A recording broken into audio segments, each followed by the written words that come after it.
LoreWarrior Online. B1-HND Bloodhound. Overview. The cultural and political reawakening the Capellan Confederation experienced through Shensheng, or rebirth, was fueled even more when Swen Ce became the first lord of the reborn Star League. With the technological revolution of the last 30 years finally reaching them, fostering great strides in military preparedness and convincing allies in the periphery to join themselves with the historically flagging Capellan Confederation, the Capellans finally gained enough strength to reconquer the St. Ives Compact, a goal long promised and only secured through questionable use of Star League authority. Understandably, many in the Free Worlds League became concerned when, amid these changes, the leader of the revitalized Confederation declared an end to his 9-year engagement to Isis Marek, daughter and then heiress apparent to Captain General Thomas Marek.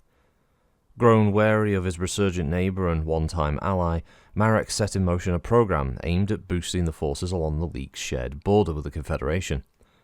Given the guerrilla warfare style of Capellan tactics, a call for the purpose-built anti-guerrilla unit went out, a call that Earthworks Incorporated of Keystone seemed only too eager to meet. Their new Bloodhound counterinsurgency battlemech entered service in 3064, barely a year after the request. Capabilities. The reason for the Bloodhound's fast development and production lies in part with the continuing retool effort at Earthworks' Keystone mech plant, where older lines have been phased out in order to facilitate new designs. Some of these newer mech designs, actually radically refurbished old ones, demonstrate the success of the company's efforts to breathe new life into their aging factory. The Bloodhound uses a dramatically altered chassis powered by an extra-light Hermes 315 engine and boasts a top speed of 115 kph in standard gravity. For protection, the mech carries close to the maximum amount of Duralex light standard armor, complete with life and mech-saving case. Designed to hunt hidden guerrilla units operating in remote zones, the Bloodhound carries a Beagle active probe, a quartet of medium and small extended-range lasers spread all over the torso and arms maximize its effective firing arc, while a supporting torso-mounted Streak 6 rack assures maximum battlefield duration and significant punch. Deployment. As per its mandate, virtually all Bloodhounds produced since 3064 have been assigned to Free Worlds League militia units stationed close to the Capellan border and Chaos March, as well as to the League's border with the Lyran Alliance's Freedom Theatre.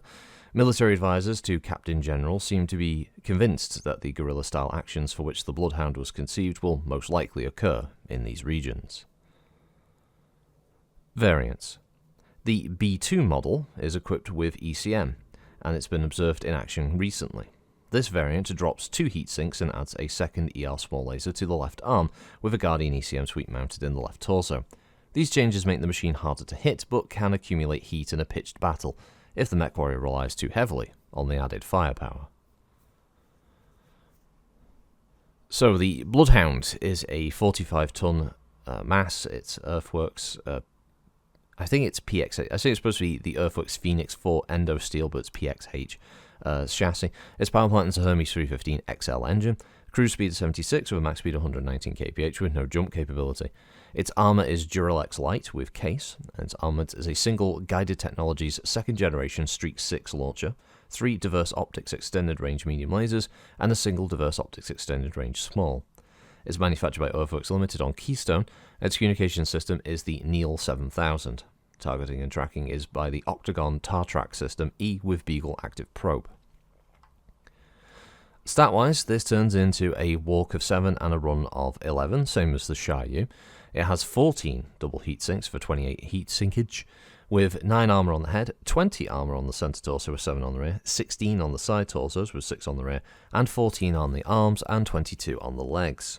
The Streak 6 is located in the launcher on the right torso with 15 rounds of ammunition, located in the same side alongside the case.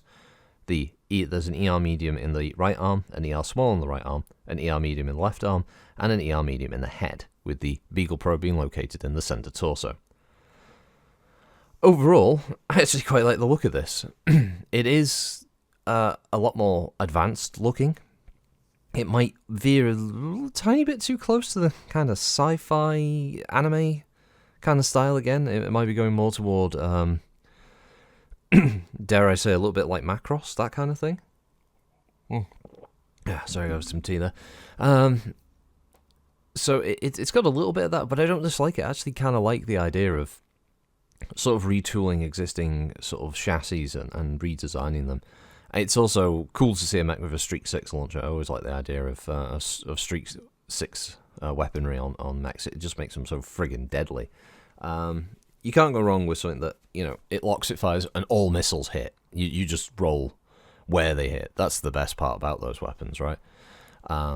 So the Streak 2s, I have a fondness for them because obviously in games like Mecha Online, when ECM, I'm going back, Christ, to like 2013, when things like the Spider first arrived and you needed to have something that could kill it because the hit detection was so broken, they didn't have things like host state rewind. So you were virtually indestructible in Spiders, but the one thing that guaranteed kills on them was Streak 2s, and you just ran around with a mech that was like kitted out just to fire those things, just to kill the Spiders. Oh, good times.